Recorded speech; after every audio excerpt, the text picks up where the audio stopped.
City in the Sea. Part 4. Chapter 23. The Boat from Aegina. The start was fixed for 8 o'clock next morning, immediately after breakfast. There was nothing to hold them, and now that everything was clear, with a steady glass, a fair wind, and a full hold, a strange uneasiness manifested itself amongst the afterguard of the Lorna Doone, infecting even Sam. It was the uneasiness that comes with the all but accomplished.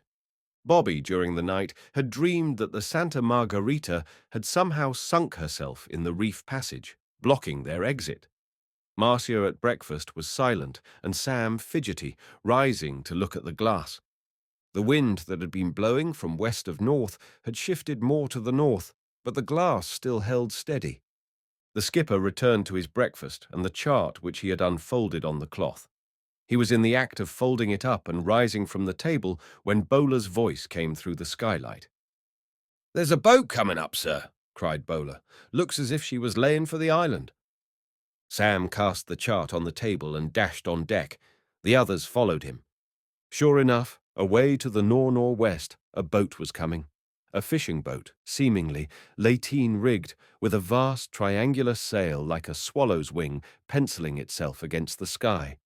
She was coming with the swiftness of a swallow, and that she was making for Hylos there could be no doubt. "She's only some island craft," said Sam. "Heavens, isn't she laying the knots behind her?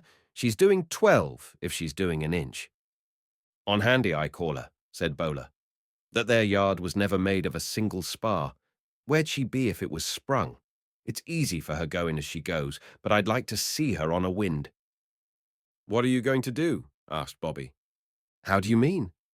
"Well, oughtn't we to get out before she comes?" "Oh, she's all right," replied Sam, "and she's seen us anyway. Better stick and find out what she's after if she comes here. 10 to 1 she'll shift her helm." "Yes," said Marcia. "It's better not to run away. Let's just see what they want. Maybe, after all, they are not coming here." Meanwhile, the sail loomed larger and took on colour.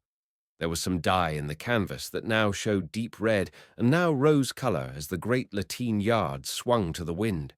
The hull, because of its colour, was scarcely visible, though she was coming close in now. Yes, she was making for Hylos. She took the passage through the reefs without dropping a shred of canvas, the foam shearing from her stem, and the white gulls racing her across the bay in a grand curve, luffed up into the wind and stopped dead. An old stone killick went overside, and the lateen yard came down with a run. "Oh, how beautiful!" cried the girl, lost in admiration of this living thing from the sea, so full of life and speed, and the very breath of freedom, yet, in a moment, tamed and halted. "I have never seen anything so lovely as that. And look at the colours of it." The hull of the stranger was painted a green-blue after the fashion of the Italian fishing boats, turning to a darker tint near the waterline. She was open, with a covered-in poop where the steersman stood, the gooseneck tiller still in his hand, and in the well, on the sand ballast, the crew of half a dozen fellows with red handkerchiefs tied round their heads were busy with the lateen yard and getting out a boat. "They're coming aboard," said Bobby. "Looks like it," said Sam. "If I didn't know to the contrary, I'd think they had business with us, either friends or going to pirate us." But the boat that put off was no pirate. Only 2 fellows were at the oars and a third standing aft with the steering oar. It came alongside and hooked on, and the steersman, dropping his oar, came overside. A man of 30 or so, bronzed, with curly black hair, rings in his ears, and a smile that showed teeth evenly set and white as a hound's. Facing the strangers, he bowed to Marcia and then went for Sam, who was standing a bit in advance of the others in an explosion of language that might have been abuse only for his manner. "He's talking bad Italian," explained Sam to the others after the torrent had lasted for a minute. "Metropolis is his name, as far as I can make out, and he expected to meet us here and is apologizing for being late. Rum business, and wants handling, seems to me." He drew the newcomer aside, gave him a cigarette, and then they talked. Marcia could not understand a word of what they were saying, but she noticed as the bronzed one talked and gesticulated that he seemed ill at ease, and now and then, as he swept his hand round indicating Hyalos, his face took on a wild look as though something had frightened him. The talk lasted 5 or 6 minutes. Then it broke off, and Sam turned to the others, whilst Petropolis, relighting his cigarette, stood suddenly quiet, his gaze roving about over the details of this strange ship, as though whatever he had said had ceased to be of the slightest interest to him. "Here's a rum yarn," said Sam. "This chap's from Aegina, away up north, and, as far as I can make out, he was hired by an Italian to come down here with his boat and bring 4 sponge divers with him to meet a vessel that would be waiting for him here. He was to put in nowhere and say nothing to anyone, but he had to put into Milo for water, and at Milo one of his men got talking to the fishermen and let out that they were coming here. The fisherman warned him that Hyalos was haunted, or some rot of that sort, that dead men lived here, and that not a fisherman in the islands would go near the place for fear of the bad luck it would bring. He thinks we are the boat he was to meet, and he's tumbling over himself with regrets because his men are nearly in a state of mutiny, and the sponge divers refuse to have anything to do with the place." "I knew it," cried Marcia. "I felt that there was something wrong about that man Visconti. His was the boat they had to meet. Cruising for his health. I never believed it." "This is a nuisance," said Bobby. Sam said nothing. He saw as clearly as the others that the pleasant-spoken Visconti was, 1,000,000 to 1, not after health, but treasure. The human mind, suddenly brought into juxtaposition with a fateful problem of this nature, often sees instinctively and in a flash its true proportions. Sam saw quite clearly that, though it was 1,000,000 to 1 Visconti had come to Hyalos to dive for marbles, it was also 1,000,000 to 1 against the probability that his expedition would have synchronized with that of the Lorna Doone by chance. Hyalos had been lying sealed for 2,000 years, yet the Lorna Doone and the Santa Margarita had arrived in the same month and for the same purpose: loot. Common sense, viewing this statement, would say at once, there must be some connection between these 2 expeditions. The coincidence is too extraordinary. "Suppose we go down below and talk it over," said Sam. He followed Marcia down below. "I can't see the sense in this business at all," said he when they were seated. "If that chap was lying, if he was really after the same game as we, why did he sail off and leave us here? He knew that this Petropolis man would be coming along, and that, if we met him, we'd guess the truth. Leaving that aside, why didn't he stick till we were gone?" "Maybe," said Bobby, "he thought we'd been working here and had cleaned out the place. That night you dined with him. Did you say by any chance how long we'd been here, or say anything that might have given the show away?" Sam flushed under his tan. "Do you think I'm a fool?" he asked. "Not at all," said Bobby.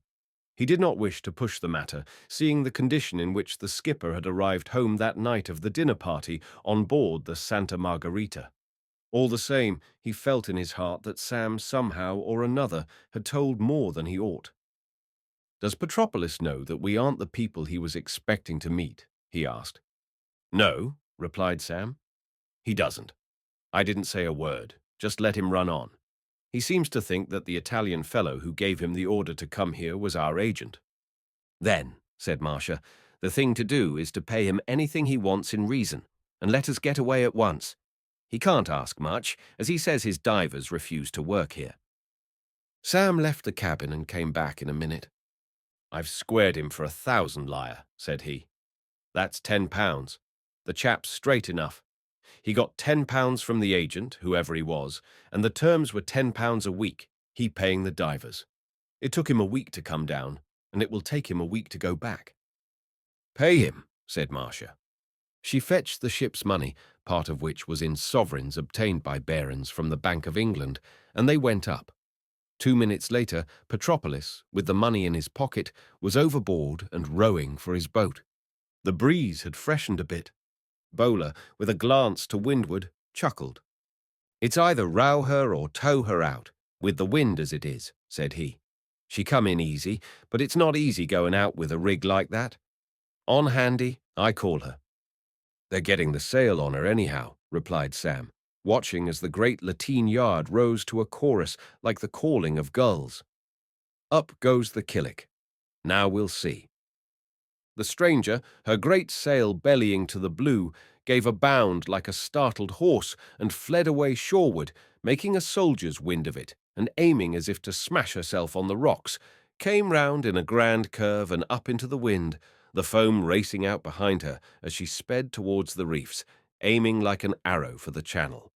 Bounding over the slight incoming swell and seeming to drive right into the wind's eye, she cleared the passage and was away to sea. Marcia, her lips parted and her eyes bright with pleasure, watched the departing one.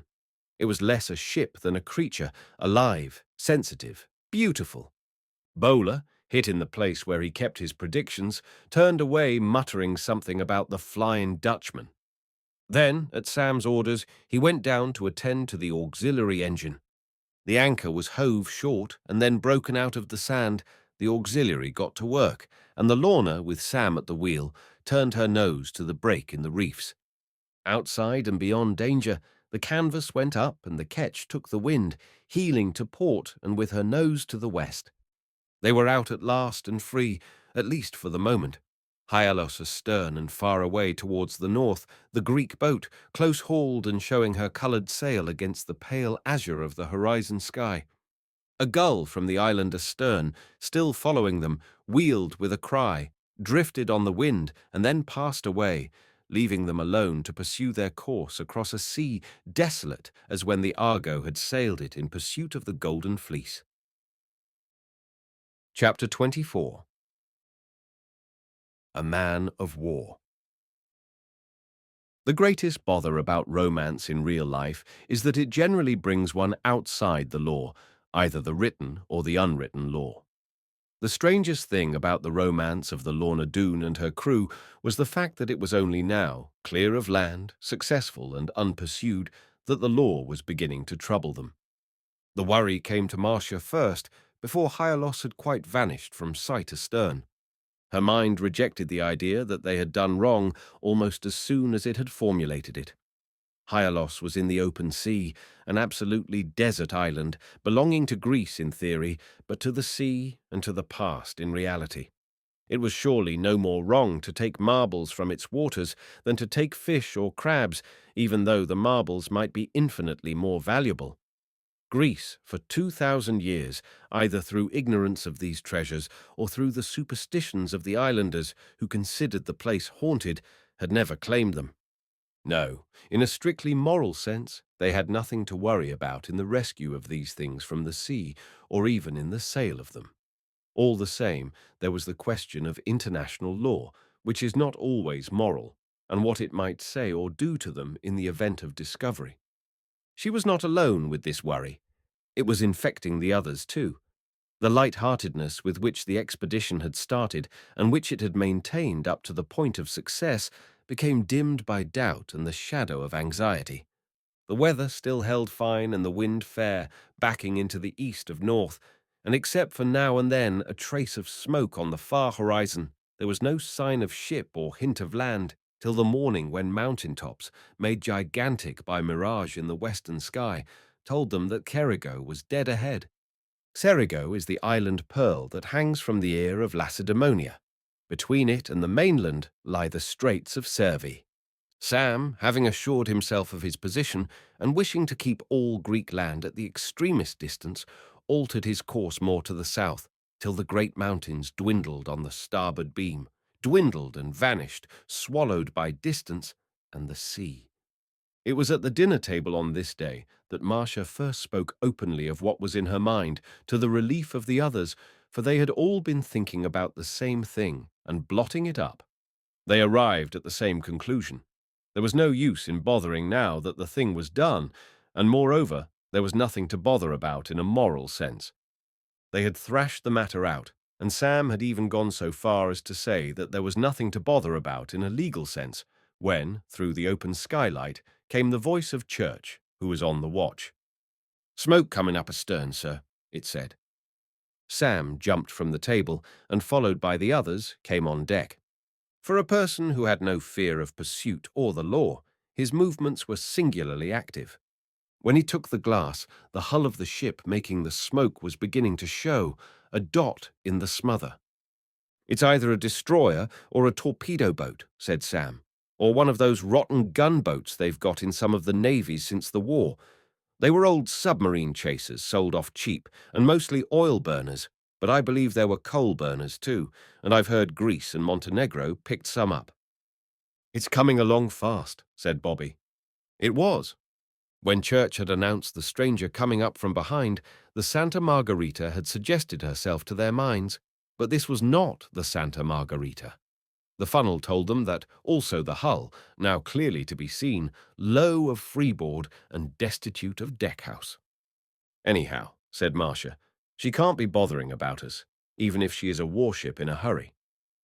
"I'm only thinking," said Bobby, "that if Visconti turned sour, as the Yankees say, at thinking himself done in, he might, just from viciousness, set the bells ringing." "There's not only that," said Sam. "There's the probability he'd get a reward. That's to say, if we have engaged on anything illegal, which I refuse to admit. Church, what are we doing?" "8 knots, sir," replied Church, who had just hauled in the log. "The engine wouldn't add much." "No, sir, and we're running short of juice." "We have no spinnaker," said Sam. "Might try a balloon jib, only I'm doubting if it's worth the raising. She's dipping her nose pretty deep already." Bobby, as he listened, wondered why Sam should be so anxious to crack on if he were sure of the position and of the fact that they had done nothing illegal. He said nothing, however, but kept his eyes fixed on the stranger, who was growing like a djinn, the wind banking her smoke in the form of a plume. She was not exactly astern, more to the north of their course, and as this fact became apparent, all nervousness left the watchers. They were not being pursued. Here was a warship, it was true, but she was not aiming for them. She was most evidently on one of the 1,000 petty businesses that engage the small navies of the Mediterranean powers, from the chasing of sponge poachers to the pursuit of contraband. She came along, lifting the distance over her at a fine rate, till she showed in all her hideous simplicity, added to by a touch of rust and neglect. No, she was not a chaser, but one of the experiments in hideousness that the Mediterranean shipbuilders make now and again in their efforts after speed and battle-worthiness. Not quite a destroyer, not quite a torpedo boat, not exactly a gunboat. She slashed along through the blue sea, showing through the glass a plume of foam at her forefoot and 2 figures in naval uniform beside the steersman on her bleak bridge. She seemed pursuing her way aloof and absolutely unconscious or contemptuous of the Lorna Doones' existence. It was quite satisfying to watch her in her pride and to feel by contrast the humble insignificance of the Lorna. They would have been content if the ketch had been even more humble and insignificant. They had no false pride at all in that matter now. Suddenly, and as though she were a blind thing that had only just sighted them, the stranger altered her helm. In a moment she was coming for them like a hawk. Next moment a plume of white smoke jetted from her, and blam! The report of a gun hit the sea. "We're done," said Bobby. Sam moistened his lips. He gave orders to the steersman to bring the Lorna up into the wind to wait for the oncomer, whose imperious order had just spoken itself. Then he watched, disgusted with the tactics of the other, and wondering what on earth would happen in the next 5 minutes. He was certain that this was an overhaul. The newcomer showed a flag at her jackstaff, but it was so dirty that they could not tell whether it was Greek or Romanian or what. She came sheering along to within a couple of cable lengths, then rang off her engines and set them full astern, turning the sea into a lather, and incidentally, through some misshift of the helm, nearly ramming the Lorna, whilst Bowler, who had sprung into the main shrouds, told them in the fearlessness of innocence, and frankly to their faces, that they were a pack of sanguinary tailors, in reply to which they dropped a boat. Next moment a fat little man, all smiles, came on board, leg over rail. He saluted the quarterdeck, swept his hat off to the girl, and addressed himself to Sam, who had stepped forward to receive him. They spoke in Italian, and Marcia could not understand what they were saying. "He wants to know if we have seen a boat," Like our own, manned by Italians and engaged in the contraband business, Sam explained. He knows we aren't the craft he's hunting for because of the lady, and also because we are English, and also because I have just told him we are a yacht, which he can see plainly. Take him down and give him drinks, said Bobby. The weight of mountains suddenly lifted from his mind. He also wants to know if we have any sugar to spare, went on Sam. They have run short, the steward having forgotten it, as they had to leave Egina in a hurry. Plenty, said Marcia. So great was her relief that she could have hugged the little fat man.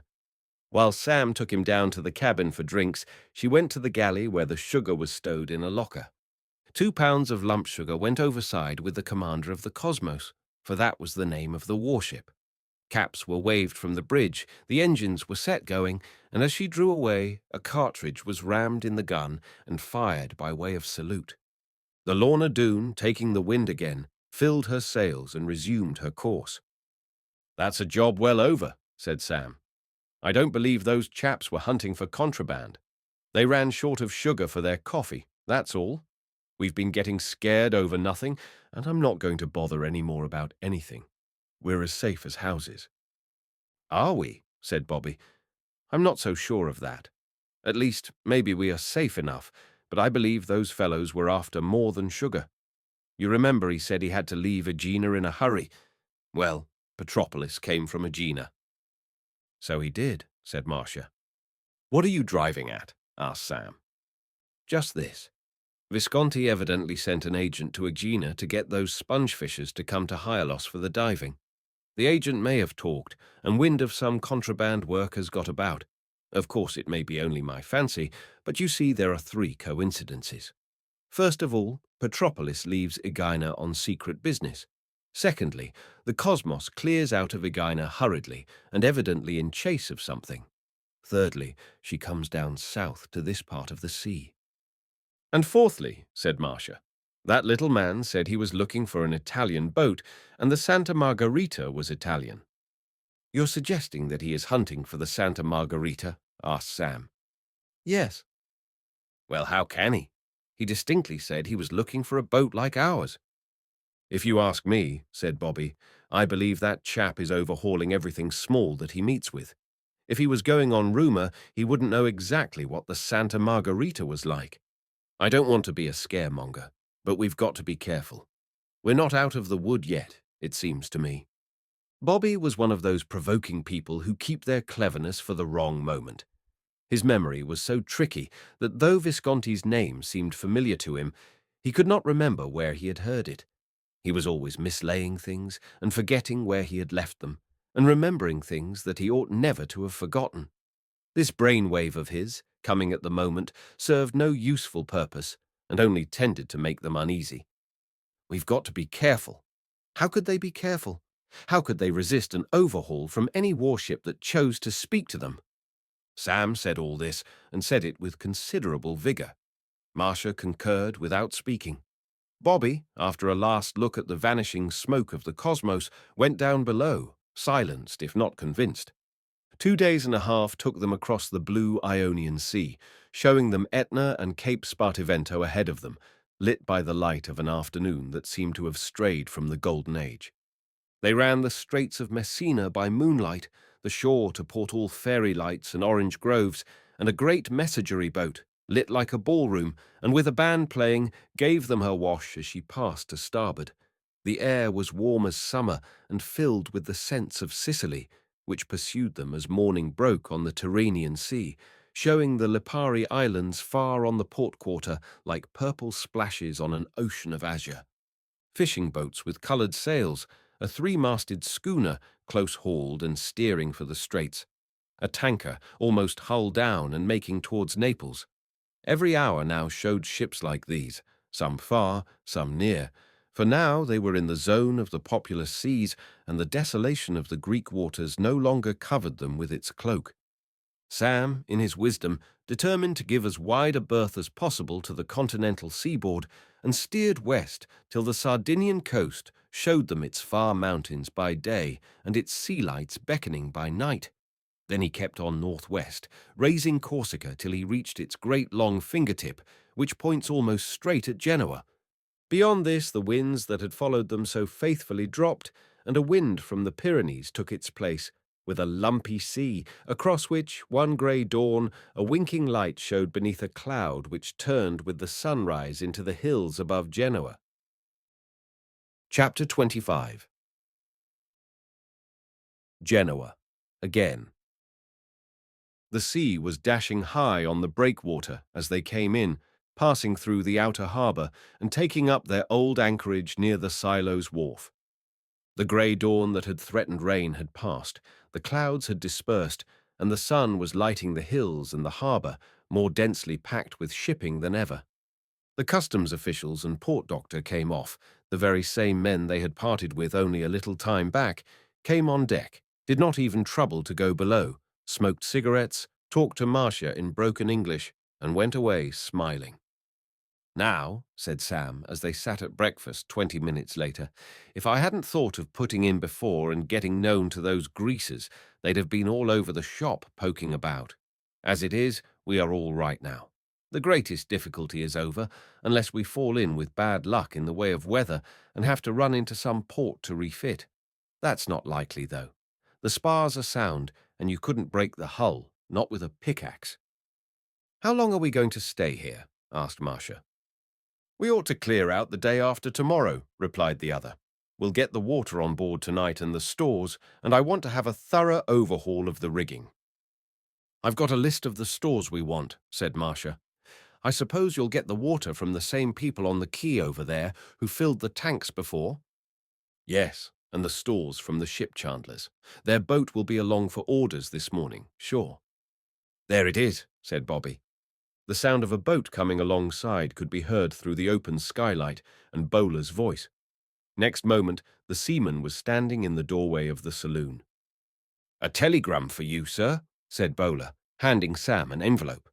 Sam snatched the envelope and read the message. "Come to Chiavari to luncheon Hotel d'Italie today. Important business. Bonjour." The envelope was addressed to Hackett, Yacht Lorna Doone, Genoa Harbour. "What the devil is the meaning of this?" asked Sam, handing the paper to the others. "The chandler's boat is alongside, sir," said Bowler. "They brought the message, and the chap's waiting to see you about orders." "Tell him to wait, and I'll see him in a minute," replied the skipper of the Lorna. Then, when Bowler had vanished, "What is the meaning of it?" "I don't know," said Bobby. "Who on earth is Vanjor? How does he know we're here? And where's Chiavari?" "It's on the railway line a bit down the coast," said Marcia, who had taken the map of Genoa and its environs from the map rack and spread it on the table. "I remember the name. It's somewhere near here. Oh, there it is." She pointed with her finger to the spot. "It's quite close, and on the railway line." "Maybe it's someone to do with Behrens," suggested Bobby. "Behrens," said Sam. "But how could he know we had put in here this morning?" "He may have told someone to be on the lookout for us." "And look," said Marcia. "This telegram hasn't come from Chiavari, but from Genoa. It's a telegram letter. Someone has been waiting for us to come in, and then sent this off. They evidently did not want to meet you in Genoa, for some reason or other. I think it must have to do with Mr. Behrens. You remember I wrote him from here, telling him we'd arrived safely and would put in here on our way back." "I'd forgotten that," said Sam. "That's what it is, as sure as eggs." "It's very likely himself under an assumed name," put in Bobby. "Anyhow, it can't be anyone else. You'll go, of course?" "Of course I'll go," replied Sam. "It looks to be quite close. Will you two see to the stores whilst I'm gone, and the filling of the tanks?" He looked around him. If ever you have seen a true blue small yacht owner or skipper leaving his vessel in charge of others, even for a day, you will have seen Sam at this moment, giving directions like a housekeeper off for a holiday. He suggested that certain ports should be shut to keep out the coaling dust that a vast brute of a Brazilian liner, with derricks out and barges alongside, would be making in a moment if the wind strengthened. He ordered this and that to be done, retired, reappeared presently in a more presentable rig and a bowler hat, got into the ship chandler's boat, issuing directions every step of the way, and was rowed off. "Thank heaven," said Bobby. "Now we'll be able to think." "Are you sure he'll be all right?" asked the girl nervously. He knew what she meant. He had no fear at all of Sam making an alcoholic fool of himself today. He had got to understand the skipper. Sam, with real business on hand, was to be trusted. "You needn't be a bit afraid," said Bob. "Hackett, though he might fly off the handle once in a way, isn't that sort. He's as steady as anyone, and a jolly sight better than a lot of people who call themselves saints." "I'm so glad to hear you say that," she rejoined, with a sigh of relief. "I'm not bothering about today so much as about things in general, and his future. I feel just as you do about him. He's a splendid character, if only he had some real interest in life, someone to care for him and take care of him." Bobby agreed, but he felt rather flattened out. Why was she bothering about Sam's future? For a moment, an almost overwhelming impulse came upon him to take her aside and, throwing everything else to the winds, tell her the truth, which she must have guessed by this, that he loved her. Common sense stopped him. They had to think of stores, of the water supply, of the overhaul of the ship. They were in Genoa harbour with perhaps £100,000 worth of cargo on board that the Genoa port authorities would certainly seize if they knew of it. A turn of the wheel, and the whole lot of them might be seized with the cargo and the ship and put in prison. They knew absolutely nothing of the complicated Italian law of contraband as applied to articles theoretically belonging to a friendly power, Greece, and if they had met with a lawyer versed in the business, they would have been afraid to ask. No, it was not a time for love declarations or philandering of any sort. Amongst the other directions left by Hackett was one for the overhaul of the engine. Bobby went below with Bowler to attend to this messy job, leaving the girl on deck. It took hours, and when it was done, and a luncheon of sardines and biscuits consumed, the chandler's boat arrived alongside with stores that had to be stowed, and after the chandler's boat came the water supply for the tanks.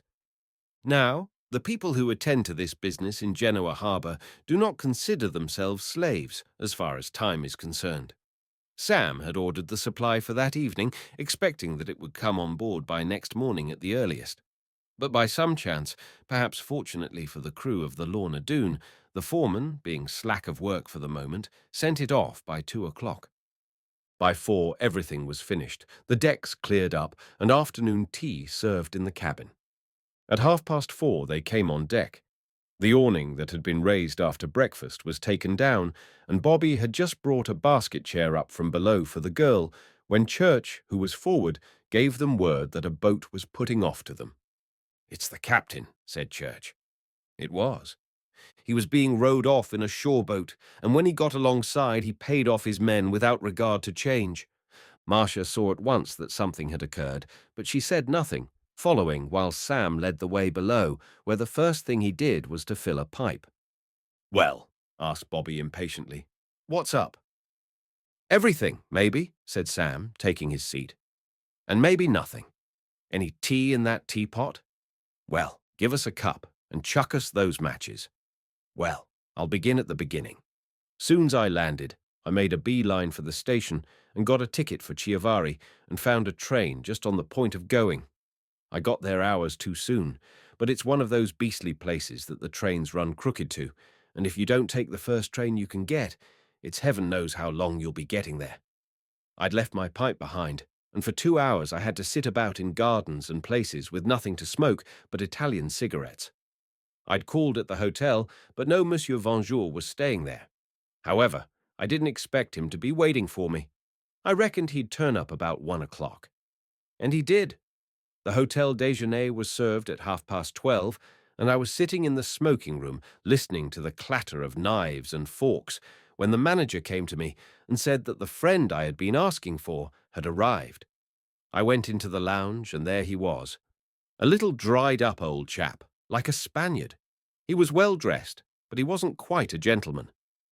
"You are Mr. Hackett," said he, "who has done me the pleasure of accepting my invitation to luncheon." "I'm him," said I. "And I must say your invitation came as a surprise to me, for if I'm not mistaken, we've never met before in our lives. I was on the point of saying to him at first, "I suppose you are a friend of Mr. Behrens?"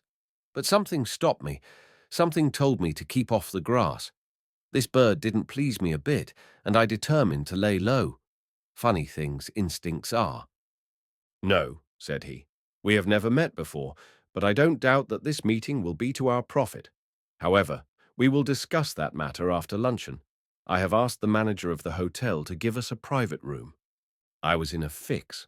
I was beastly hungry, but I didn't at all like the idea of having to sit and eat with this man. However, I was into the thing up to the neck, and we had luncheon, and he talked of the weather and all sorts of rot till the coffee was in and the waiter had cleared off. Then he lit a cigar, and leaning across the table, he said, "I didn't ask you to chiavari, Mr. Hackett, to share this bad luncheon, but to speak to you about your cargo. You could have knocked me off my chair with a feather, and he saw it. Then I recovered myself, for it came to me that he might, after all, have something to do with Behrens. "Well," I said, "what about my cargo?" "Ah, what about it?" said he with a wink. Then I knew at once that he was working on his own, and that, even if he was in the know through Behrens, he was playing his own game. "What about it?" said he. "Just this," he says. "I propose a deal. It is not often a valuable cargo like that comes into Genoa harbour, Greek tobacco from a crop that grows under the sea. I propose a deal," he says again. "We go shares, and I say nothing." There it was, out. "I'll see you go to the devil first," I said to him, "and for 2 pins I'd ring the bell and send for the police." You see, I knew I was dealing with a crook. He'd plainly threatened to go to the police and tell on us if I didn't split with him, but I knew that these sort of men don't do that sort of thing. They are too shy of the police and customs. He threw up his hands. "Well," he said, "if that is how you take my offer, we will say no more." I rang the bell and paid my bill, for I would not allow him to pay for me. Then I went off and left him smoking his cigar. There was a car waiting in front of the hotel. I expect it was his. I went to the station and got a train back.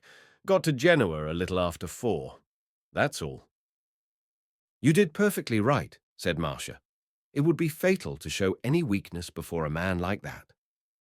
"I'm not sure," said Bobby. "Remember, we are in Italy, not England. An English crook wouldn't go to the police, maybe, but the English and Italian police differ. The Italians might give him a big reward for splitting on us." "But who can he be?" asked the girl. "How does he know about us?" "Behrens is the only person who knows, unless that man Visconti, but even he knows nothing of what we have on board." "Unless he guessed," said Bobby. "Even so, he was on the same job himself and wouldn't be likely to split.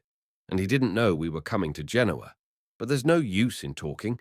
I don't like this development a bit, and I think we ought to clear out right away. The stores and the water are on board. There's nothing to hold us." "Oh, the water's on board, is it?" asked Sam. "Yes, it came just after the stores." "Then out we'll get," said Sam. "Directly it's dark." "Why wait for dark?" asked Marcia, her mind filled with the nightmare feeling that disaster was only to be avoided by immediate escape. "Why not now, at once?" "Because," said Sam, "if this chap is part of a gang, he's back in Genoa by now. They'd see us clearing, and they might have the means to follow us, see? They may be Camorra men, and they'd think nothing of boarding us and scooping us, maybe sinking the boat with us when they'd done. It's the big sum of money involved that would make that possible. No, I'd prefer to meet and risk the customs and police rather than put out with that hornet's nest at our heels. After dark, we can steal out with the lights doused and the auxiliary going." "After dark? What am I talking about?" "No, a couple of hours before sunup. That's the time a port is really asleep." "But suppose they boarded us here and scooped us?" asked Bobby. "Nonsense. Things like that aren't done. A shout would raise the harbour. No, the only thing we have to fear here is the police, and I'm perfectly sure we're safe from them. At least, it's 100 to 1 these chaps won't meddle with the law." "There's one good thing. The engine is overhauled and cleaned," said Bobby. "I got to work on it directly you'd gone. Seems like Providence, too, the water coming off so soon." "Yes, "That was a good thing," replied Sam. He seemed preoccupied and as though he were turning over something in his mind. They came on deck. The evening had grown warmer with the sinking of the sun, whose rays came almost level through the forest of shipping occupying the west of the harbour. Tugs passed here and there, and lighters, heavy with grain sacks. A yellow-funnelled Netherland line boat moored to the silo's wharf was letting off her siren. She was due out, and the fellows were already standing by the shore-fasts, whilst the last trucks of luggage were coming along the quay. Sam contemplated this picture for a moment. Then, setting Bobby, Atherfield, and Glastonbury to some work on the rigging, he ordered Church and Bowler into the boat. "I'm just going to nose round the harbour for a moment," said Sam. He steered first for the outer harbour. One might have fancied that he was examining the fairway and its possibilities of danger to a craft making out at night. But the harbour of Genoa has no dangers in the way of sand or mudbanks. It is all clear water. Sam was inspecting the shipping. Moored to the wharves out here were big boats from Singapore in the east, a foxy-looking collier from the Levant, a clan turret boat, and several smaller fry. Nothing to interest Sam. He turned the boat and made for the middle and west of the inner harbour. Here to the west the ships were packed, sailing ships, schooners from the Italian shore, nondescript steamboats, some of which seemed to have been rotting at their moorings for years. Amongst them, the eagle eye of Sam picked out a craft lying astern onto the fairway, a boat that had been repainted recently. He had started out to see if amongst the shipping the Santa Margherita might be hidden, to see if by any chance Visconti might be here and at the bottom of the Vengeur business. This repainted craft was not at all unlike her. She had a similar funnel and about the same tonnage, but the name on the bow was invisible, and he dared not draw closer to inspect. He turned the boat and made back for the Lorna Doone. Chapter 26. The Customs.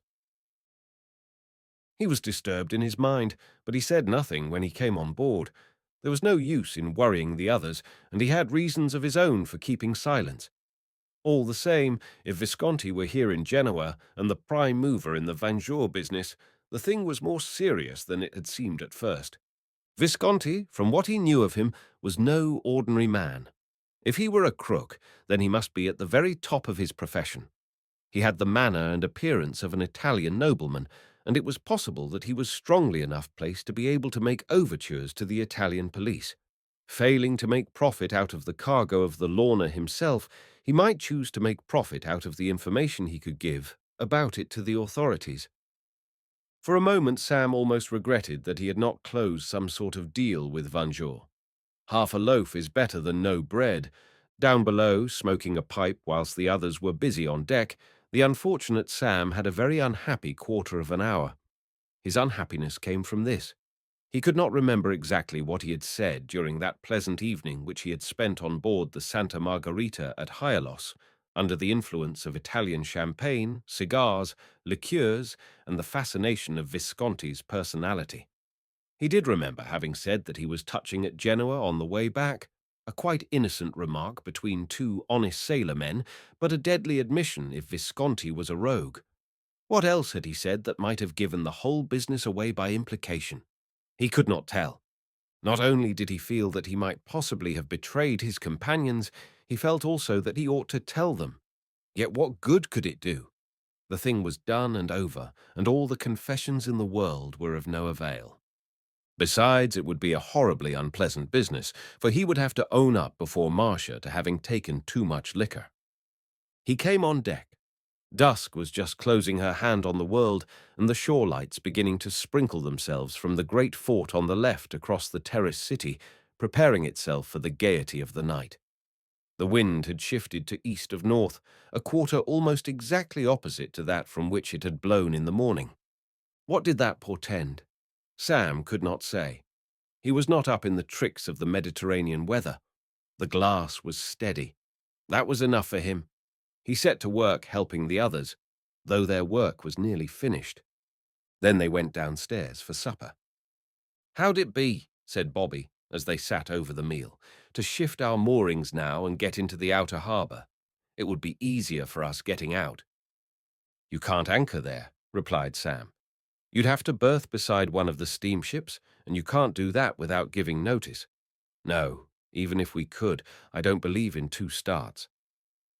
Won't they hear the winch taking in the anchor? Who?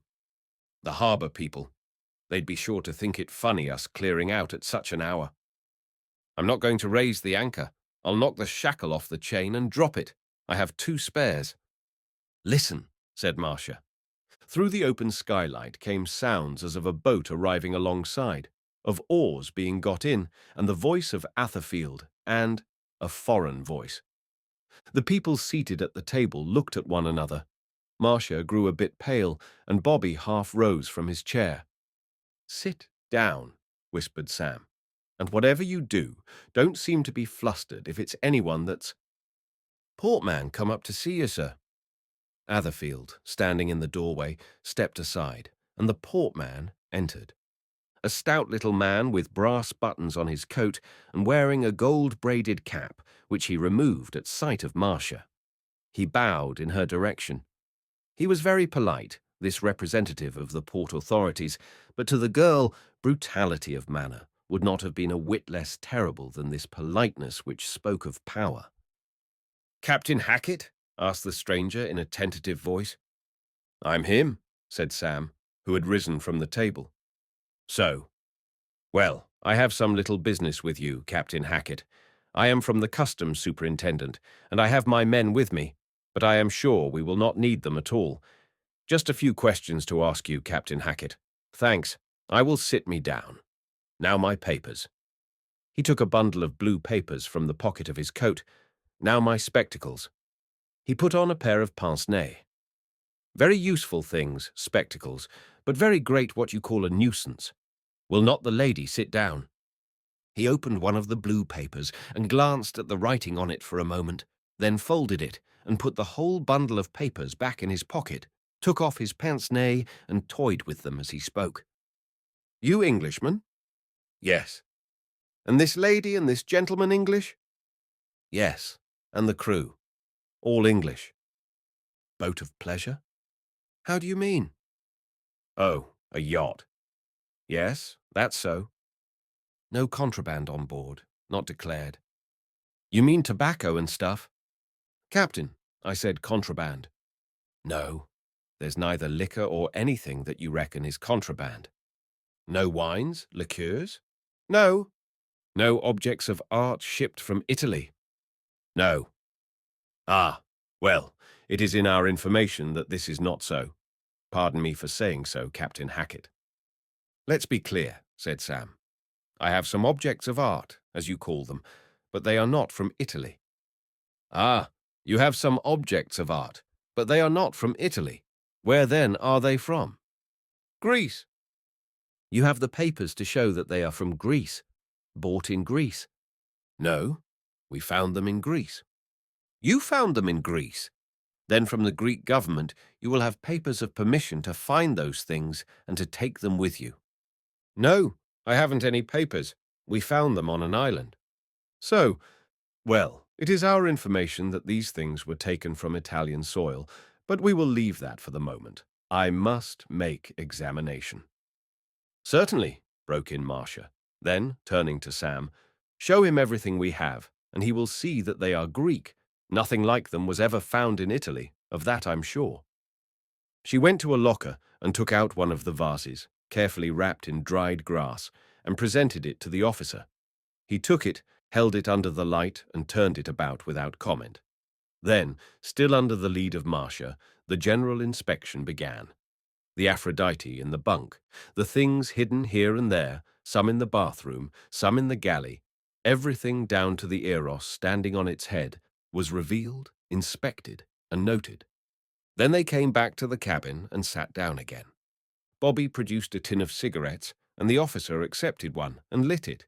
He seemed mollified by the frank treatment he had received. He took a paper from his pocket and made some notes, then looking up. "There is nothing more but these things you have shown me?" "Nothing," said Sam. "Well, that brings the affair to conclusion." Marcia gave a deep sigh of relief. "It still remains that the ship is under arrest. What you say of these things being Greek, I cannot determine. It must be put before the authorities at Naples, where the experts are. I believe you honest people and what you say to be truth, but I am not the government. The ship must be taken to Naples. My men will take it there, and you will all come ashore with me to attend the inquiry at Naples." "Oh, good gosh," said Bobby. Sam said nothing. "But surely," cried Marcia, waking out of a horrible paralysis and feeling exactly as though she were in a nightmare. "Surely you are not going to arrest us?" "Arrest?" "No exclamation mark," said the officer. "I will treat you, madame, and your companions with every consideration. But I must do my duty. There will be nothing but the going ashore and coming with me, not tonight, but on the morrow morning, just as friends. It will be nothing but coming with me till the inquiry makes it plain about this matter. And then I hope indeed it will be my pleasure to see you depart from Naples in your ship with these things. You will stay in an hotel at Naples for the inquiry, which will be expedited as rapidly as in our power." "And our men?" asked Sam. "They too must come. The ship is under arrest, and in strictness it is my duty to ask you all to come with me ashore tonight, but you will have your things to pack and take with you, and I wish to cause you no inconvenience." "But," said Sam, "the expense—" "Should the inquiry prove in your favor, Captain, the Italian government will see to the expense. If otherwise—" He shrugged his shoulders. Then he rose and gathered together his papers. "You will not leave the ship? I have your parole." "Yes," said Sam. "I promise we won't leave the ship." "Well then, till tomorrow morning," said the other. "And do not be afraid, miss," laying his hand in a kindly manner on Marcia's arm. "There will be nothing of unpleasantness for you. Just the matter of coming ashore with me and taking the train for Naples. No police show, nothing. I wish you good evening." They accompanied him on deck and saw him overside into the boat that was waiting. Then they went below. No one spoke for a moment. Bobby helped himself to a cigarette. Marcia took her seat at the table. The prospect before them was frankly appalling. They had all to go to Naples, afterguard and crew. The ship would be brought there. The inquiry might take months, and every newspaper in Europe would be full of it. Greece would have her say. They would have to engage counsel, pay hotel expenses, and were sure to lose in the end. It would be a ruinous affair for all concerned. "What I want to know," suddenly burst out Bobby, "is who put these customs chaps onto us? Vangeau?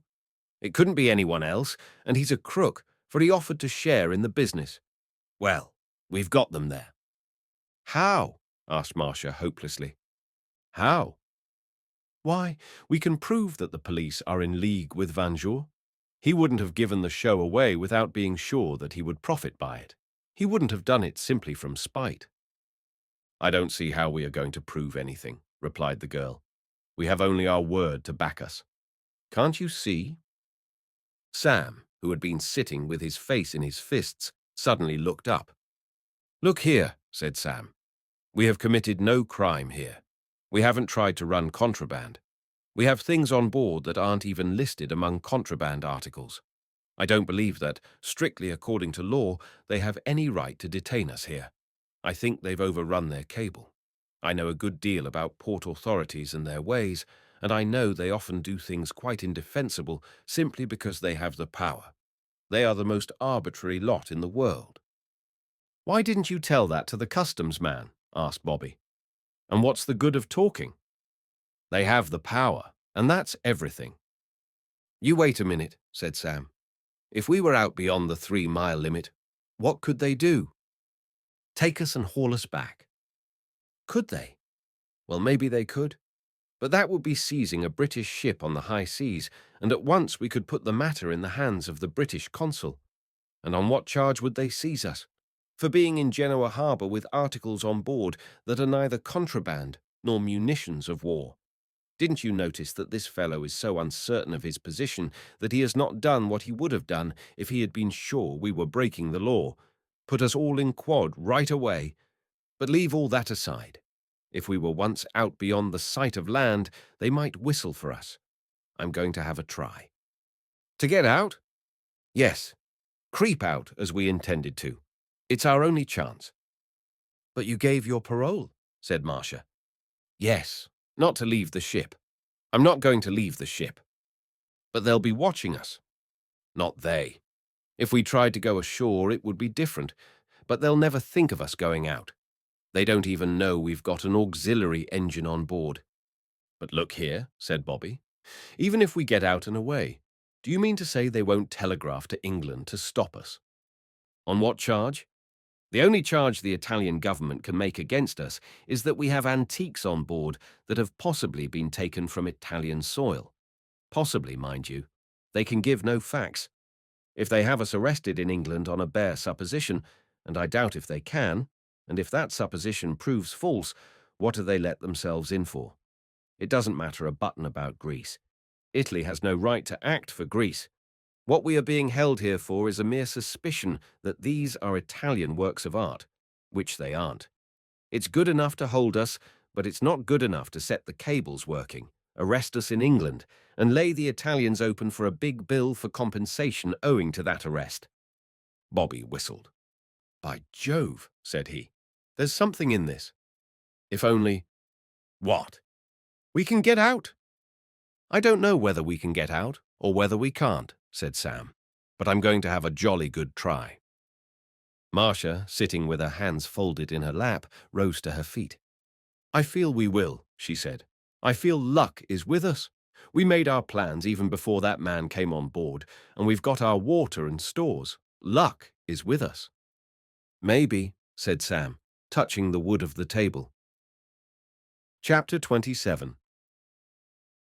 The Great Attempt. They came up on deck. The great attempt could not be made for hours yet. 2 hours before daybreak was the time settled by Sam, who knew that in a port or a city, the hours before dawn find vigilance most off her guard. A boat had just come in, passing the Lorna Doone and making to berth at the place left vacant at the Silos wharf by the Nederland liner that had put out in the afternoon. She was an Italian warship, a destroyer or big torpedo boat. Fortunately, she had not taken up moorings close to the Lorna, where she might have proved troublesome owing to the vigilance of her anchor watch. At the Silos wharf, she was safe, the distance being so great. That's another piece of luck, said Marcia. And the wind is holding steady, said Sam. It's backed a bit more to the east, and that's all to the good. Glass is rising. What's the time? 11:15. I'll go and have a talk to the hands, and I'd advise you two to try and get a bit of sleep. He went forward, and the two others, after a few minutes, went below. Marcia retired to her cabin and lay down. The idea of sleep was absurd. She told herself that as she lay on her side, her eyes fixed on the panelling of the door. Even to put out the light was impossible. The events of the day passed before her, like the scenes in a cinematograph picture, passed and gave place to imaginary scenes from the future. Naples, should they fail to get away, a law court, a strange hotel where they would have to stop under surveillance. Perhaps prison, for if they were caught in this attempt to escape, she felt that things would go very much worse with them, so far as that pleasant little official in the gold-braided cap was concerned. Was it wise? The question was dismissed as soon as asked. Any chance was better than the prospect before them. Actually, she would have preferred the risk of drowning. Noises came through the open port, the snorting of a passing tug, a confused sound that became stronger and turned into voices singing, mixed with the wheezing of an accordion. Italian sailors returning to some ship, happy and free. She closed her eyes, wondering who they were and where they were going to, and then she was running along a wharf in dreamland, the little Italian official running after her, calling on her to stop. He was Behrens, and the wharf became Museum Street, and Behrens was showing her a Dutch doll he had bought at an art sale. Then oblivion and a knock at the door. "It's time for starting," came the voice of Sam. "Douse the lamp and come up." Marcia raised herself on her elbow, remembered everything in a flash, got out of her bunk, glanced at her hair in the mirror, and put on the cap she usually wore on deck. Then she put out the light and went into the saloon. Sam was there with a dark lantern in his hand. He saw her up the companion stairs and, closing the lantern, followed her on deck. The harbour lay asleep beneath the stars. The lights of Genoa had vanished, except the street lamps and those at the entrance to the fort. One sound only broke the night, the far, everlasting, intermittent whistling of the shunting engines in the great station yard. Bowler took the dark lantern from Sam and slipped below to attend to the engine. The anchor light was left burning. To have lowered it might have been to attract attention. In a harbour at night, a light slowly changing place is scarcely noticeable unless to the eye of an attentive watcher, whereas a lowered light might draw to itself the most casual eye. Sam took his place at the wheel, the girl beside him. He struck his heel once on the deck, and almost directly on the sound, a clank and a splash told him that the anchor chain had gone. Then came a moment of silence. The Lorna was lying with her bow towards the breakwater, so that she had not to be turned until right on the fairway into the outer harbour. All the same, the seamanship involved in the business of getting out was of a nature highly trying to anyone but a man like Sam, used to ports and estuaries and a seaman by instinct. 2 turns had to be taken, to port to clear the inner harbour, to starboard to clear the outer, and the star-stained darkness was deception itself to one judging distance. Sam rapped twice on the planking with his heel, and Marcia, scarcely breathing, heard the reply. The engine had started with only speed enough to keep the propeller expanded. The Lorna did not seem to move. She heard the rudder chain click and saw the white hands on the wheel spokes shift, but the Lorna seemed as stationary as though her anchor was still in the mud. What was holding them? She dared not ask. She felt suffocating, her lips dry as pumice stone, the palms of her hands wet with perspiration. Then on the port bow she saw something dark that seemed drawing up to them. It was the mass of shipping moored to the quay of the outer harbour. Yes, the Lorna was moving. The breakwater light was closer, and now the fairway was pushing aside the shipping, and the quay and the outer harbour were on their port bow. The wheel went over, and the Lorna turned, and now, as she softly glided across the star-sprinkled water with the shipping to port and the breakwater to starboard, the beam of the revolving light of the breakwater passed over them, sweeping the night rhythmically, like the wing of a ruby-coloured, slowly flying bird. Sam struck thrice with his heel on the planking, and the engine below sprang into full life. The bow wash whispered. The lighthouse moved as though some unseen finger were rapidly pushing it back, past almost astern, and swung round to the starboard quarter as the helm went over and the bow pointed dead for the open sea. "We're out," said Sam. "Thank heaven," said the girl. "Out, and no wind," he grumbled. Bobby, who had been forward, came aft. "We've done them," said Bobby. "I was afraid you were going to ram the breakwater. Hackett, you're a jewel. Not another man could have done it like that. But the wind seems gone." "Flat calm," said the skipper, altering the course a point or two. "Dog's luck, isn't it? Only wants the engine to give out, and we're done." Marcia turned away from the grumblers and looked astern, where the revolving light was beckoning to them. A long way off it seemed now, beckoning and throwing its arms about as though ordering them back, whilst beyond it the lights of Genoa showed, a faint trace against the background on the hills. Now, further away, the light seemed winking at them like a confederate. Then, as she stood watching, it shifted its position, shining on the starboard quarter. Sam had altered the course, making no longer straight out to sea, but in a more westerly direction, as though steering for Albinger or Oneglia.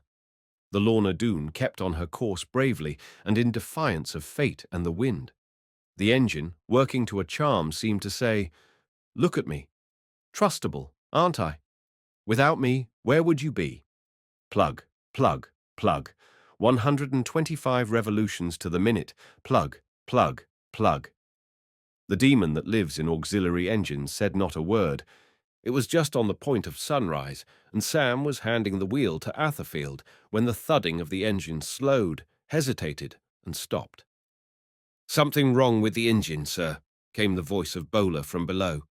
Something indeed was wrong with the engine. Sam, diving below, found Bowler on his knees before it in the attitude of a worshipper. "It's the feed pipe, I believe," said Bowler. unless it's one of the cylinders.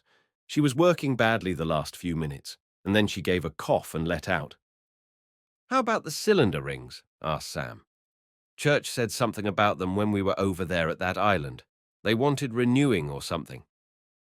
They were all right when I took her down yesterday, said Bowler, rising to his feet and scratching his head. Me and Mr. Lestrange took her down and gave her a clean, and there was nothing ailing with her. Well, it's down. She'll have to be taken again. Is there no wind, sir? No, confound it. Not a breath. And this will mean hours. Well, it's got to be tackled and done at once. I'll send Church down to help. He came on deck and gave the order, and then stood at the taffrail with the others, looking at the east. It was an amazing spectacle, that sunrise, for the sea out of which the sun was rising was smooth like an infinite sheet of glass. Away to the north and west lay the coast of Italy, the far mountains painted by the newborn light against the sky of aerial blue, the heavenly blue that the old Italian painters knew and caught in their pictures of angels and saints, whilst in all that world of sun-smitten glacial sea and purple coast there was not a sound, nor a wing, nor a sail. Even Sam was held for a moment before turning to reach for the glass. Can't see any sign of Genoa, said he, as he held the telescope to his eye. It's hidden by the line of cape over there. We've made a good distance, but we've had the current with us. It's not much, but it's something, and we're moving with it now about as quick as a snail. Wind may come along after the sun's up a bit, but there's no telling. Hadn't we better raise the sail so's to catch it directly it comes? Asked Bobby. No, replied Sam. We're less visible with bare sticks, and it won't take a minute to get the canvas on her when we want to. I'm going down to get some coffee. Leaving Atherfield on the lookout, they went below for coffee and biscuits. It was over this meal, accompanied by the sound of engine tinkering, that Sam did what he ought to have done before. I didn't tell you, said he, for it was only a suspicion, but nosing round the harbour yesterday evening, I saw a boat that wasn't unlike the Santa Margarita. Visconti's? Said Bobby. Yes, it worried me a lot, for you remember at Hyalos, that night I dined with him. Well, we had a lot of fizz and that sort of thing, and, being off my guard, I may have said something that might have given him a hint of what we were doing. I do remember him asking what port I was going to call at next, and I said Genoa. How could I have known he was what we suspect him to be? Oh, dear me, said Marcia. She saw the whole thing in a moment. Visconti coming to Hyalos for the same purpose that they had done, finding them, finding from Sam that they had been there a long time and had evidently cleared out the place, hurrying to Genoa to meet them, attempting through his agent Vanjour to get a share of the spoil, and failing in that, putting the customs and police onto them, either from spite or, more likely, in the hope of a big reward. There it was, plain enough, and there before her was the wretched Sam, and for a moment the anger in her mind seemed about to capture her tongue. She conquered it. Well, she said, there is no use troubling now about it. What's done is done. You got us out, anyhow, and we are so far away now they won't be able to find us. And if they did, what could they do? You said we'd be safe beyond the 3-mile limit. We're not really safe till we're home, said Sam. I said if they captured us beyond the 3-mile limit, we could apply to the British consul and put ourselves under his protection. That's all. And that would be as bad as anything else, said Bobby, for then the whole affair would be out for the world to know. They came on deck at a call from Atherfield. There was a trace of smoke on the sea over Genoa Way. In the west, a steamer had just disclosed herself, a great way off, making east, and to be disregarded. Sam turned the glass towards Genoa. There are 2 craft out there, said he, making either east or west. I can't tell for the moment. He hung silent for a full minute. Then he spoke. They're coming this way. Marcia's throat closed as though a hand had gripped it. Bobby took hold of the starboard rail. If we can see them, they can see us, said he. Sam did not reply. A minute and a half passed, then he handed the glass to Bobby. One's a small steamer of some sort, said he. I believe the other is a warship, the rate she's making. Is she coming this way? asked Marcia. Yes, said Sam. I've got her, said Bobby. She stopped firing up. She's a destroyer, right enough. I believe she's the one we saw berthing last night at the wharf. In a few minutes more they wanted no glass to see the oncomer. She was making dead for them and covering the distance at a fine speed. That does us, said Bobby. Marcia turned away, sick at heart. They might throw themselves on the protection of the British consul. All the same, they had run away. Their position, British consul or no British consul, would be far worse than if they had stayed to face the music. The very fact of slipping out stealthily at night and making off was enough to condemn them. What a business! And all through the wretched Sam. But she said nothing. She had agreed to make the attempt.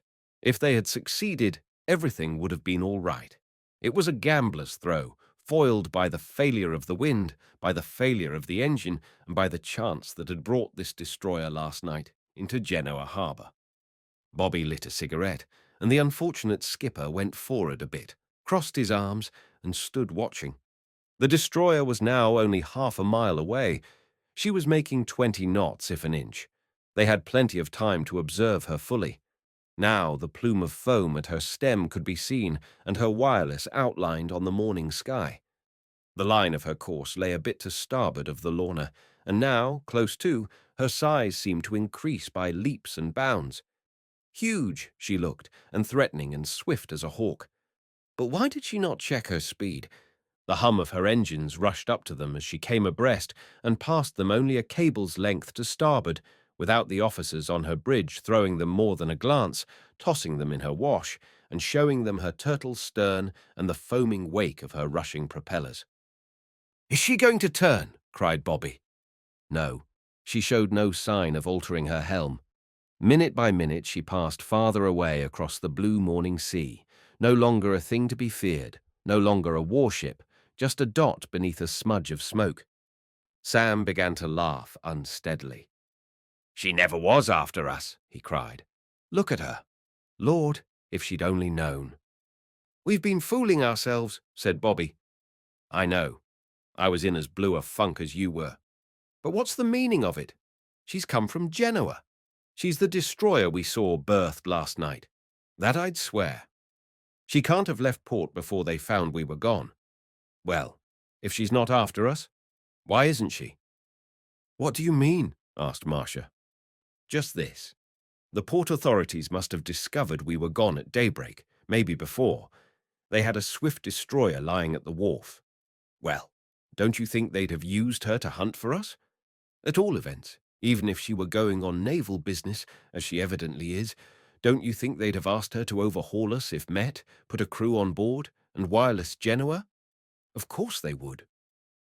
"Maybe," said Sam, who had recovered himself and was looking through the glass at the other vessel they had spotted coming from the direction of Genoa and had forgotten in their excitement. "Of course they would," said Marcia. "Oh, good gracious, can it possibly be—" "What?" asked Bobby. "Can it possibly be—" "It is, I'm sure of it. We've been bluffed." Sam took the glass from his eyes and turned. "How do you mean?" "How do I mean? Why, can't you see? That little man in the gold cap wasn't a port official. He was fooling us. He was one of the Vanger people. I thought there was something queer about him. He was far too civil." "You mean to say that the chap who put us under arrest was bluffing?" cut in Bobby. "I don't say anything. I only suspect. Look at the whole thing." "But where would have been the sense of doing that? How would it have profited Vanger and Visconti, if he is in this business, to send a chap like that just to fool us?" "Remember," said Marcia, "what he said. There was to be no fuss or unpleasantness. He was to call for us early this morning, and we were all to go with him to Naples. Well, what would have happened if we hadn't been wise enough to put out? I can see what would have happened quite clearly. He would have come and taken us all ashore. The people on the quay would have noticed nothing wrong, just a party of people landing. We would have gone to the station and taken the train to Naples with him, and he would have vanished when we got to Naples, or perhaps before. We would have come back like a flock of geese, not daring to say a word to anyone, and found either the Lorna gone or the things. They could easily have been taken ashore, packed up, and we couldn't go to the police or say a word to anyone. Upon my word, said Bobby, there seems something in that. But see here, the chap was in uniform. He had a gold band on his cap and brass buttons, replied Marcia, if you call that uniform, though it was good enough to fool us with. But would he have dared? Why not? You know our position. Even if we had found he was a fraud, we could have said nothing. Well, said Sam, who had the glass still to his eye, whatever he was, we'll soon find out, for if I'm not mistaken, here's the Santa Margarita herself coming up. He handed the glass to Bobby, who looked at the oncoming ship steering straight in their direction. I believe it's her, said he. I'm certain, said Sam, and upon my soul, turning to Marcia, I believe you've struck the nail on the head. That destroyer has given the whole show away. This coffee pot must have left the port the same time as she did. The coffee pot's after us, and the government boat isn't. It's as plain as a pikestaff. Think she's going to try and bluff us again? Asked Bobby. I don't know, said Sam. You see, they've brought her into the open. She's no longer hidden among the shipping at Genoa. They'll know that we'll be sure to spot her as Visconti's boat. I believe Visconti is the head of this whole gang that's working against us. Wonder what he has up his sleeve now. Bobby was biting his nails. His memory still refused to render up where and when he had heard this name Visconti before. He only knew that he had heard it not long before the start, and that it had been in some way or in some place connected with this expedition. His reasoning mind told him that he must be right in this matter. The law of probability was entirely against the idea that Visconti had fitted out an expedition to ransack Hyalos, and that his venture and theirs had clashed. No, Visconti, acting on the same information as theirs, had tried to forestall them. That was evident. And it was also evident that if he, Bobby, could remember where he had heard the name of this dark player, he might hold trump cards at once. But memory could not clinch the matter. The safest way to find a half-forgotten name or event is not to think too much about it, to forget it entirely, if possible, and then the subconscious mind, left in peace, goes through its files of documents and galleries of pictures and hands up all at once the desired thing to the conscious mind. Everybody knows that. Bobby knew it. But he did not know that his deep anxiety on the point and his desperate endeavors to solve it had probably so muddled the gnomes in his subliminal mind that they might never be able to help him now unless some extra assistance came to their aid. They had been inhibited. He stood watching the oncomer. Yes, she was the Santa Margarita, or her twin. She came boldly on, impudent as she was dirty, so straight for them that they could not read the name on her bow, if any were there. Then she slowed, and a few cables' lengths away reversed her propeller and dropped a boat. Here he is again, said Sam, who had levelled the glass at the boat. Visconti?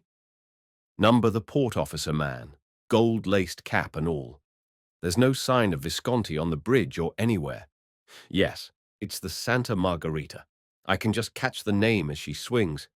He shut the glass. A cold hand laid itself on Marcia's heart. What if they were wrong?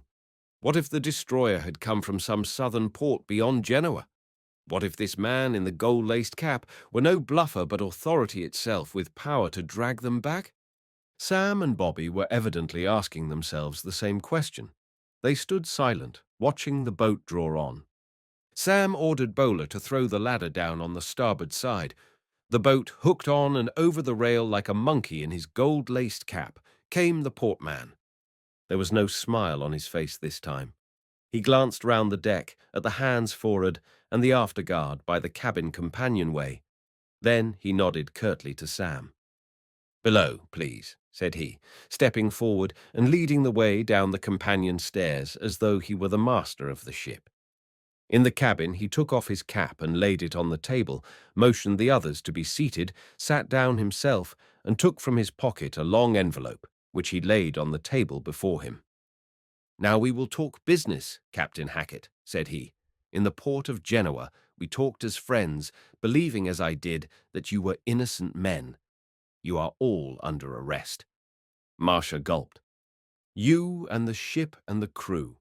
You are foolish men to do what you have done, knowing that we, having your name and your ship's name, can stop all ports against you. You can go nowhere in the world, as you know, as a seaman. Every port would stop you. You must now take your ship back to Genoa harbour. You must do it with your own men, as I have no men to give to help you. That is Monsieur Visconti's boat, the gentleman who gave us the information about you. He is Italian government official, and his boat is Italian survey boat. Italian secret survey boat. That was how he found you, Captain Hackett. But enough. You must take your ship back to Genoa. I will leave a man with you in charge. But first, all those things must be transshipped to us. You have played us one trick, Captain Hackett, but not another. No, Captain, not another shall you play. It was Marcia who began to see light vaguely. But why transship the things? Asked she. Then, the light brightening as she noticed the look on the port officer's face. Suppose, she went on, you took those things on board the Santa Margherita and then streamed off without bothering to put a man on board us to take us back to Genoa. The gold-braided one hesitated and was lost. The truth came to Sam like a thunderclap. He leaned across the table toward the other. "You infernal scoundrel," said Sam. At the same moment he snatched the official-looking envelope from the table and tore it open. There was nothing in it but a piece of blank paper. "Close the cabin door," said Sam to Bobby. The fraud at the table, with the gold-braided cap at his elbow, said absolutely nothing, did not seem perturbed, seemed thinking in an amused way over the situation. Marcia almost admired him.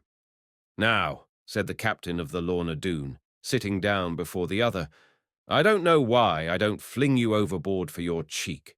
It would serve you right if we took you back to Genoa and handed you over to the customs and police." "On what charge, monsieur?" asked the other, amiably.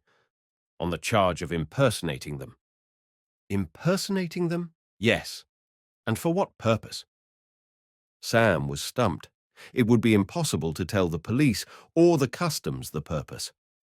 "So we will leave that matter alone," went on the other. "My name is Pirelli, monsieur, and we have been playing a game, you and I. You for your own hand, I for Monsieur Visconti, who has hired me. The game is not yet finished." "Oh, isn't it?" said Sam. "No, monsieur, not if I know anything of Monsieur Visconti. Let us talk, shall we?" "Fire away," said Sam. "Well then, it is this way," said Pirelli. "Monsieur Visconti, a very powerful man in the art world, or so I believe, sent for me some days ago and said to me, 'Pirelli, I have heard of your fame as a Secret Service agent. I want your help in a matter of art.' He gave me my instructions. Your boat had not yet come to Genoa, but was expected.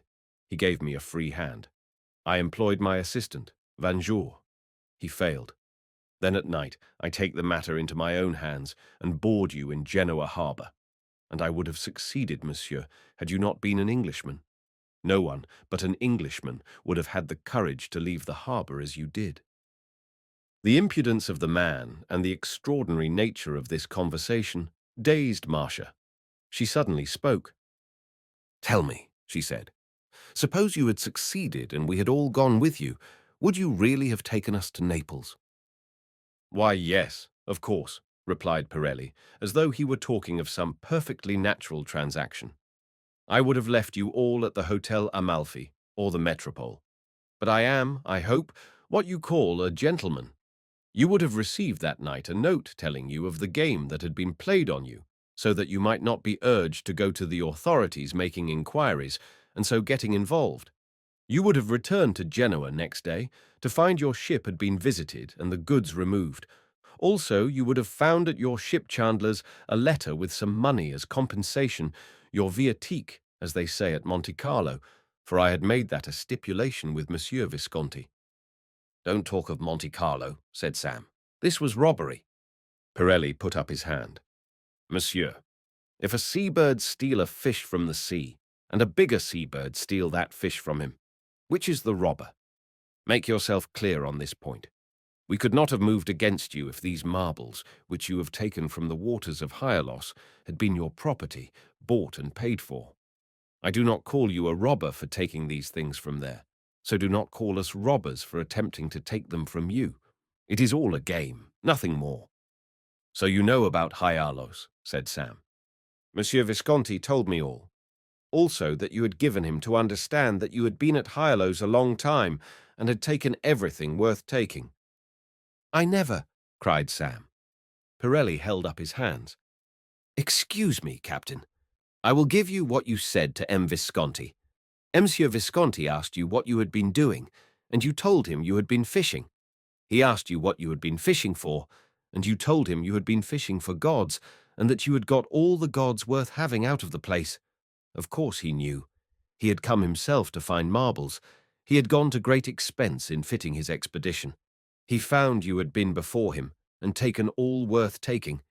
You told him you were going to Genoa. Well, can you wonder that he tried to make you disgorge?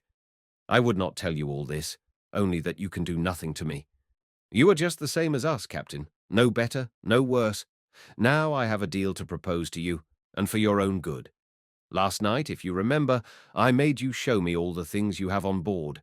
I took an inventory of them in my own mind, and that inventory is in the possession of Monsieur Visconti." "Confound you," said Sam.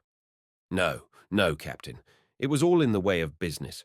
Well, these things are worth money, many thousands of pounds. You are full of treasure, Captain, and M. Visconti is empty. Now I propose you make a deal, a play for safety. You have an Aphrodite, the one you showed me. I propose you hand her over to me to take back to Monsieur Visconti as what you call a sop in the pan. It will stop his mouth and hold his hands." "Never," said Sam. "One moment, Captain," put in the other. "This is not for myself that I am talking, but for you. If Visconti not get something, he make trouble for you. I am not his agent speaking this, but just a sensible man who is not unfriendly to you. Now see you here, Captain Hackett. I am Pirelli, of the Piazza Acquaverde, Genoa. I am an agent that undertakes delicate matters, but I always work within the law. You may say that what I did last night, in bluffing you and trying to seize these marbles for M. Visconti, was not within the law. You are mistaken. I was only trying to recover from you Monsieur Visconti's property." "His property?" said Sam. "A moment, Captain. Before moving in this matter, I required and received from Monsieur Visconti a document stating that these things were his property and empowering me to get them back for him by what means I could. I dictated that document to him. It does not matter to me in the least what truth there is in it. What matters to me is that it clears my hands. I am only his agent acting on certain advice, and under Italian law, nothing can be done to me acting as agent for him with such a document in my hand. Under Italian law, you could sue me for taking these things from you by what you might call a trick, but under Italian law, you would have first to prove that they were yours, which you could not do. You see, Captain, I was a very cautious man." "Maybe," said Sam, "but I think you are also a dashed scoundrel, if you'll excuse me for saying so." "No, Captain, not more than yourself. It is all a game of gambling, nothing more. We are all playing with the loaded dice, nothing more. In what I am saying to you now, I am quite honest. Beware of M. Visconti. He is a dangerous man. He feels himself to have been done in this deal, and he will have his revenge, as the gamblers say. Take my advice, Captain, and cut off his hands. Give him this Aphrodite and keep the rest. There is such a thing as hush money, Captain, and it is very useful money. It buys silence, which is sometimes better than gold, as your English proverb says." Sam turned to the others. "Have I a free hand to deal in this matter?" asked he of Bobby and Marcia. "Yes," said Bobby. "I'll leave it to you, Sam." Marcia agreed. "Good," said Pirelli. "Now we talk sense. This is my position, Captain. For what I have done in this case, I have been paid, but I do not hide it from you. I get a commission as well on what I can secure from you. On the Aphrodite I would get my commission. You see, I am straight with you. But leaving that to one side, as a man to a man, I advise you to buy the silence and the friendship of Monsieur Visconti by this concession. There, I have said it." Marcia watched with interest to see how Sam would react to this temptation. He sat seemingly lost in thought for a minute. Then he spoke. "Tell Visconti from me," said Sam, "that if he had acted as a gentleman, I would have given him not only the Aphrodite, but half of the other things we have on board, seeing that we crabbed his expedition. Tell him that he invited me on board his ship as a guest and outraged the laws of hospitality by using what I said in conversation with him for his own ends and to my disadvantage. Got that down? Tell him I would sink my ship with all on board, or run it on the rocks, or hand it over to the customs, before I would let him profit by his conduct to me. And tell him," finished Sam, "that he can go to the devil for all I care, that I am running this show for no profit for myself, but entirely for two friends, and that I have only two ambitions. One is to see it safely through, and the other is to kick him. That's all." "That's right. That's splendid," said Marcia enthusiastically. Ah well," said Pirelli, seeing the game was up. "It is all very unfortunate. You will not take my advice. I can do no more. Well, Captain, a pleasant voyage to you, and one word in your ear from a friend to a friend. Beware of Monsieur Visconti. I see you will not deal at all, and I am not saying this to frighten you, for you are a brave man, and not to be treated as a child. The affair now leaves me. I have acted for Remy Visconti as best I could. I receive my payment, and everything is done as far as Alfredo Pirelli is concerned. But I give you this piece of advice as a present. Beware of Monsieur Visconti." He rose, bowed to Marcia, and went on deck. Chapter 28. West. They watched him row off to the Santa Margarita. It was still a flat calm, and the Santa Margarita lay, the looking-glass of the sea mirroring her ugliness, and a slight swell rolling her to show her foul copper sheathing. They saw Pirelli go on board and vanish below. A minute later the water poured at her stern, and they heard the tramp of her engine.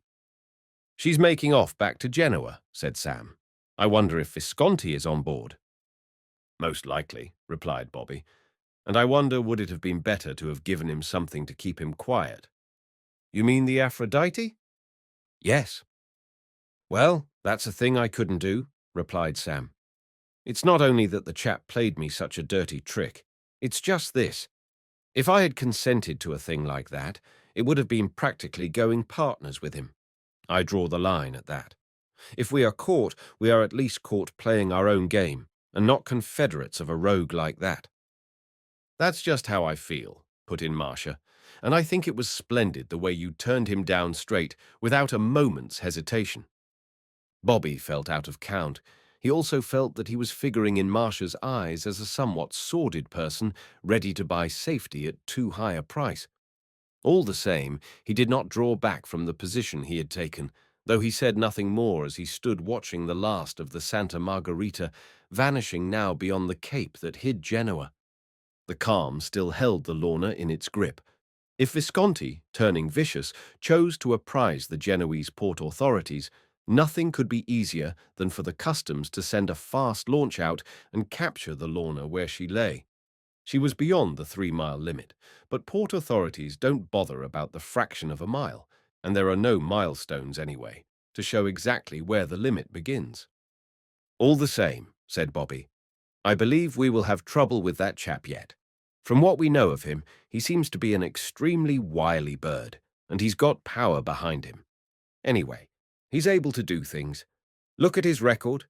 He gets word of Hyalos by some chance. He fits out the Margarita. He engages those sponge fishers from Aegina to meet him there.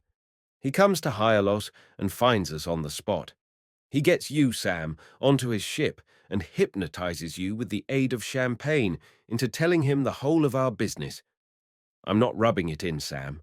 I'm just showing you the man we have to deal with. What does he do then?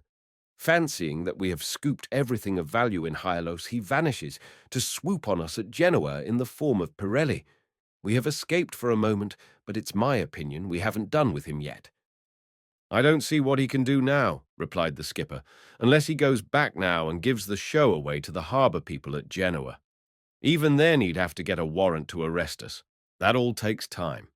Anyhow, once we are clear away from here, we're safe." "How about England?" "It will take us 3 weeks to get home, and he can get there in 2 days from here. overland. Sam did not reply to this. His eyes had caught sight of something far away to the east, a dulling of the water beyond the sea dazzle. It was the wind.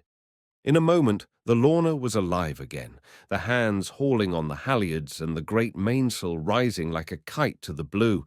The gaskets were cast off the jib, and Sam sprang to the wheel as the forefoot of the breeze struck them, and the banging of blocks and the creak of cordage sounded as the main boom lifted and shifted, sweeping across the deck to starboard, the sail filling and tugging at the sheet.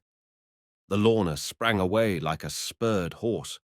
When the east wind comes like that in the Mediterranean, after a calm, it blows. The Lorna was running almost rail under. Down below, things that had not been secured were fetching away, and Sam, for a moment, was in two minds about reducing sail. But he held on. Then the first great booming gusts flattened down into a strong, steady sailing wind, and handing the wheel over to Bowler, he turned to talk to the others. They were safe, for the moment at least. With the start they had, and the speed they were making, no boat out of Genoa would overhaul them before they had cleared Italian waters. Later that afternoon, away to starboard, the maritime Alps showed the spur they pushed towards Oneglia, and that night, hauling closer inshore, they saw a spray of light through the night glass, a glittering ribbon, the lights of Monte Carlo. At dawn, in cloudless weather, Antibes showed away on the starboard quarter. Then Cape Camara loomed across the blue, and far ahead the islands of Hyères beckoned to them, rose from the sea, and sank behind them. Whatever they had done at Hyalos, they had not offended the gods who preside over the winds of the Mediterranean, for the wind from the east and south of east never failed them. It held true and hard and steady as they passed the Balearics and gave Cape Now the goodbye, pursued them, laughing and shouting, past Cape Palos, showed them the cold, white ridges of the Sierra Nevada on the northern skyline, chased them at last through the straits into the arms of the gods who rule the Atlantic. Then things became different, with a dirty sky and headwinds against which they had to fight from St. Vincent to Finisterre. Then the Bay of Biscay played with them for 5 long days, with light and variable winds and a groundswell that seemed to have come up from Cape Horn.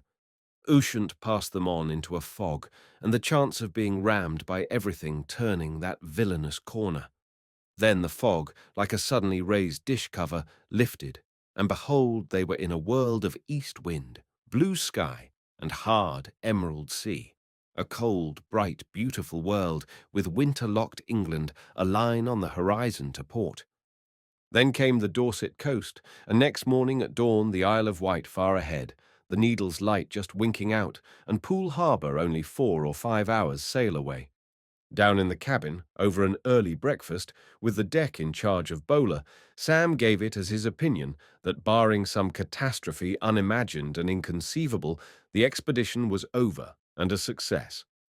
"Unless," put in Bobby, "that beast of a Visconti doesn't play us some last trick."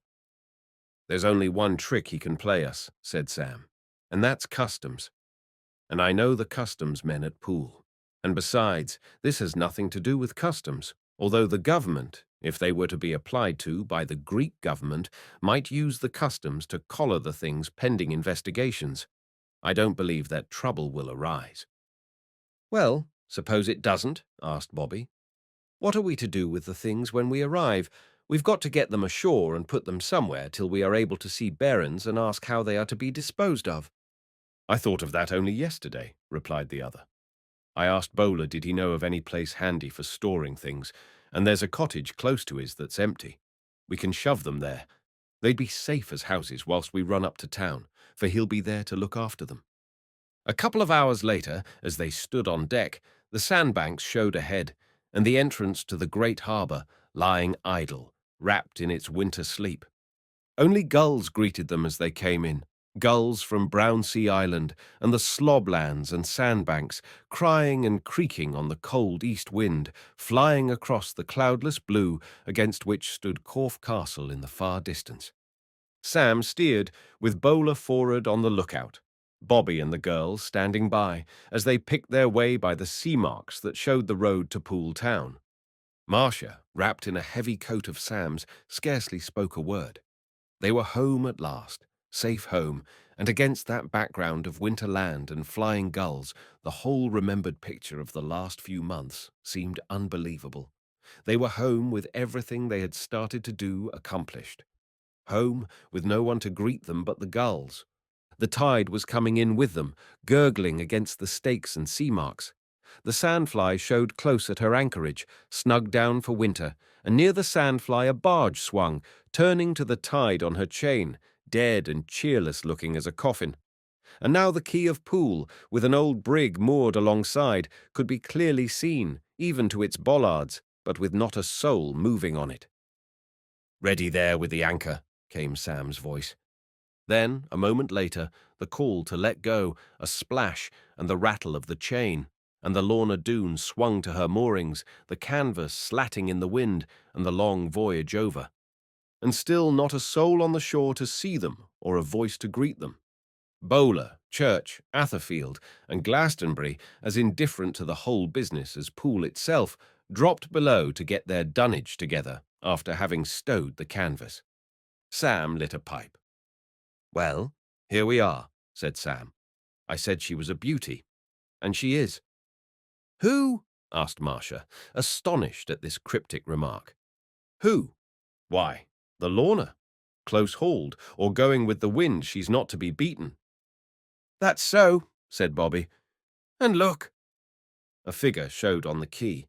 It came along to the boat steps, got into a scow that was moored there, and pushed off, rowing towards them. It was Bowler's brother. Not a word of welcome as he came alongside, scarcely a nod. They might have just come back from a sail in the Solent, for all the emotion exhibited by Bowler's brother on their return. "Hello," said Sam. "Hello," answered the brother of Bowler. "I'll be wanting you to help us take some things on shore," said Sam. "Right you are," said the longshoreman, taking in his oars and tying up to a channel plate, whilst the forecastle crowd came up from below with their bags. Bowler himself came last. "When I've got the chaps ashore, sir," he said, "I'll come back to do any cleaning up there's to be done, and to help you ashore with them bits of things. Glastonbury's willing to stay and look after the ship till this evening, if you're wanting him." "Right," said Sam. "I'll pay you off tonight at the inn. Tell them we'll be coming off in an hour or so, and we'll be staying the night, and we'll want dinner. I'll want you to come on board this evening when Glastonbury goes and stay as watchman. We'll get some of the things off before dark and the rest in the morning. Church, I'll want you to help us. Go off and see your wife now, but I'll want you at 4 o'clock. "Right, sir," said Church. Then the crew, getting into the boat, but not before Marcia had shaken hands with each one of them, pushed off, the boat having orders to return in an hour. "Them bits of things," quoted Marcia with a laugh. "Could we have found a port in the whole world safer than here, for our purpose?" "No," said Bobby. "We couldn't."